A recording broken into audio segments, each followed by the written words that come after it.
السلام علیکم guys and welcome to the Ark YouTube channel. دوستو، دنیا کے بہترین فوج کا بہترین ٹینک پانی میں ڈوب گیا اور ساتھ 2 فوجیوں کو بھی لے ڈوبا۔ میں بات کر رہا ہوں انڈین آرمی کے T-90 ٹینک کی، جس کے بارے میں انڈین میڈیا کہتا ہے کہ یہ ٹینک پاکستان کو منٹوں میں روند دیں گے۔ ریسنٹلی یہی ٹینک راجستھان کے اندرا گاندھی کینال میں نہر پار کرنے کی پریکٹس کے دوران بیچ میں جا کر پھنس گیا اور آہستہ آہستہ ڈوبنا شروع ہو گیا اور آخر کار پوری طرح پانی کے اندر چلا گیا۔ ٹینک میں 2 انڈین سولجرز تھے۔ ایک بھائی صاحب کو تو سوئمنگ آتی تھی تو انہوں نے اپنی جان بچا لی، اور دوسرے بیچارے فوجی کو تیرنا نہیں آتا تھا، وہ ٹینک کے ساتھ ہی ڈوب گئے اور مر گئے۔ ان کی فیملی سے تعزیت، لیکن سوال یہ ہے کہ کیا فوجی ایسے ہوتے ہیں کہ اپنی جان بچا لی اور ساتھی کو چھوڑ دیا؟ ان کی موویز دیکھ لو، آپ کو بھر بھر کے نظر آئے گا۔ ساتھی کے خاطر پاکستان پہنچ رہے ہیں، بدلہ لے رہے ہیں اور پتہ نہیں کیا کچھ کر رہے ہیں، اور یہاں ٹینک نہر میں پھنسا کے اپنا ہی فوجی مار دیا ہے اور اسے بچایا ہی نہیں۔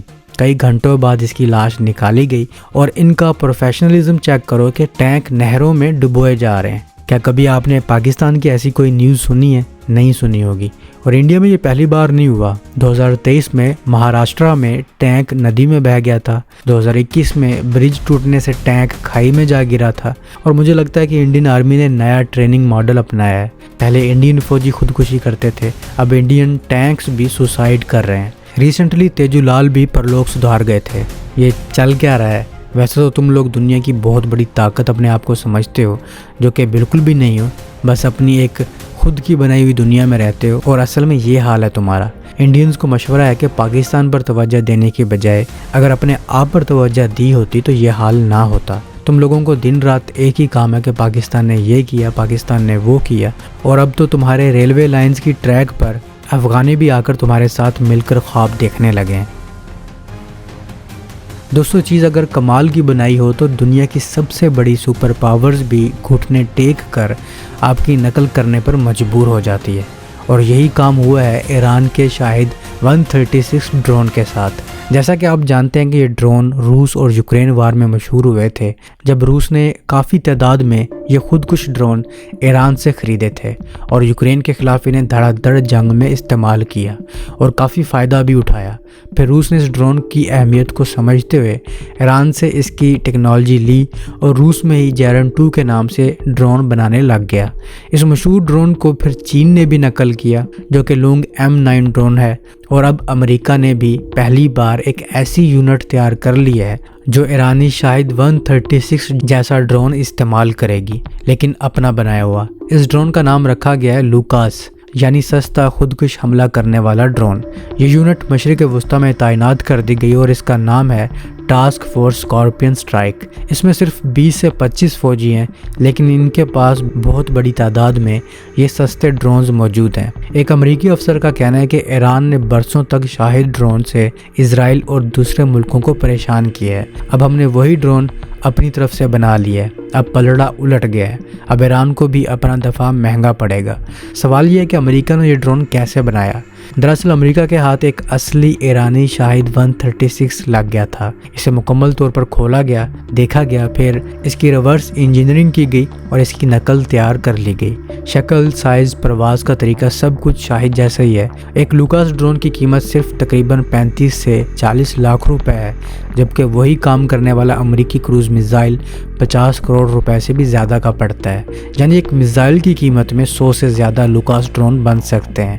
یہ ڈرون بہت دور تک جا سکتا ہے، GPS بند ہو جائے تب بھی خود اڑتا رہتا ہے، پورے جھنڈ کی شکل میں ایک ساتھ حملہ کر سکتا ہے، اور جہازوں، گاڑیوں یا زمین سے بھی چھوڑا جا سکتا ہے۔ ابھی تک ان ڈرونز کو حقیقی جنگ میں استعمال نہیں کیا گیا، لیکن مشرق وسطیٰ میں ٹیسٹ ہو چکے ہیں اور نشانے کامیابی سے تباہ کیے جا چکے ہیں۔ امریکی افسر نے یہ بھی کہا کہ ایران اور حوثیوں نے جو کھیل کھیلا ہے، اب ہم وہی کھیل ان کے ساتھ کھیل سکتے ہیں۔ اگر ضرورت پڑی تو یمن کے حوثیوں پر بھی استعمال کر سکتے ہیں، حالانکہ فی الحال ان سے سیز فائر ہے۔ امریکی فوج اور ایئر فورس کے بڑے افسران یہ بھی کہہ چکے ہیں کہ ہمیں ہزاروں نہیں بلکہ لاکھوں کی تعداد میں ایسے سستے ڈرونز چاہیے۔ خاص طور پر چین کے ساتھ کوئی بڑی جنگ ہوئی تو دشمن کے مہنگے اینٹی میزائل سسٹم کو ان سستے ڈرونز کی بھرمار سے ختم کر دیا جائے گا۔ یعنی جو حکمت عملی ایران اور روس نے استعمال کی، اب امریکہ نے اسے کاپی کر کے انہی کے خلاف کھڑا کر دی ہے۔ خلاصہ یہ ہے کہ ڈرون کی جنگ اب بہت سستی، بہت بڑی اور بہت خوفناک ہونے والی ہے۔ جو ملک جتنی زیادہ تعداد میں سستے ڈرونز بنا سکے گا وہی آگے نکل جائے گا، اور اس دوڑ میں امریکہ نے اب ایران والا ہتھیار بنا کر بہت بڑا قدم اٹھا لیا ہے۔ دوستو آنے والا وقت ڈرونز کا ہے، خاص طور پر سوسائڈ ڈرونز کا، اور اس کی شروعات ایران نے کی تھی۔ ایران کے پاس بہت سے ایسے ویپن ہیں جو دنیا کو سرپرائز دے سکتے ہیں۔ بہت پوٹینشل ہے ایران کے پاس، ایک ایسا ملک جس سے کوئی ٹریڈ نہیں کرتا، جس کا کوئی ساتھی نہیں ہے، وہ لیمیٹڈ ریسورسز کے ساتھ ایسے خطرناک ڈرونز اور میزائلز بنا رہا ہے۔ تو اگر اس کا ساتھ دوسرے اسلامی ممالک دیں اور اس کی اکانومی چل پڑے تو وہ کیا کرے گا؟ یاد رہے ایران کا اپنا اسپیس پروگرام بھی ہے، اور اگر نہیں ہے تو صرف ایک ایٹمی بم نہیں ہے، ورنہ ایران کے پاس وہ سب کچھ ہے جو ایک جدید فوج کے پاس ہونا چاہیے۔ اور میں پرسنلی ایران کی ملٹری اسٹریٹجی کا قائل ہوں۔ جب ایران اور اسرائیل کی لڑائی ہوئی تھی تو کیسے ایران نے پینک نہ ہوتے ہوئے اور یہ بھی نہ دیکھتے ہوئے کہ اسرائیل کے ساتھ امریکہ کھڑا ہے، پھر اسرائیل کو جواب دیا، اور وہ بھی بھرپور اور پوری پلاننگ کے ساتھ۔ پہلے سستے ڈرون اسرائیل بھیجے گئے تاکہ اسرائیل ان پر اپنے مہنگے میزائل مار کر اپنا سٹاک ختم کرے، پھر ایران نے بڑے ہتھیار باہر نکال لیے اور پوری رات میزائلز مارتا رہا۔ یاد رہے ایران نے ایسے ہی میزائلز کا پورا سٹاک نہیں رکھا، بلکہ ایسے وقت کے لیے بنائے ہوئے ہیں۔ ہمیں بھی ایسے ہزاروں کی تعداد میں راکٹس اور میزائلز بنانے چاہیے، اور جب وقت آئے تو پوری رات شب بارات منانی چاہیے۔ دوستو ترکی نے گولجک نیول شپ یارڈ میں اپنی پہلی مکمل قومی آبدوز میلڈین کی سٹیل کٹنگ کر دی ہے، اور اب یہ منصوبہ کاغذوں سے نکل کر حقیقت بن چکا ہے۔